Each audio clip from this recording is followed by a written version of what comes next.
प्रो.डॉट उर्दू के मोअज़्ज़ज़ दोस्तों, अस्सलाम वालेकुम।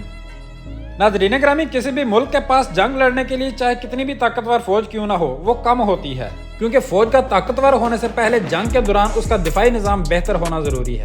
आज की इस वीडियो में मैं आपको दिफाई मैदान की कुछ ऐसी महारतों के बारे में बताऊंगा जिनकी तफसील सुनकर आपके होश उड़ जाएंगे, क्योंकि इससे पहले आपने ऐसी तकनीक्स नहीं देखी होंगी।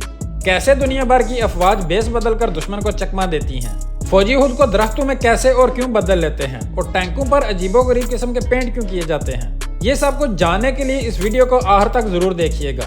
तो चलिए मौजू का बाकायदा आगाज करते हैं। लेकिन आगे बढ़ने से पहले आपसे गुजारिश है कि चैनल को सब्सक्राइब और वीडियो को लाइक करके कमेंट बॉक्स में अपना फीडबैक दें। दोस्तों, सबसे पहले बात करते हैं दरख्तों की। इंसान ने अपनी जरूरत के तहत दरख्तों को बेदर्दी से काटा, मगर इन्हीं दरख्तों का रूप धार कर फौजी अपने दुश्मनों को मात देते हैं। इसकी सबसे पहली वजह यह है कि इस रूप में किसी इंसान को पहचानना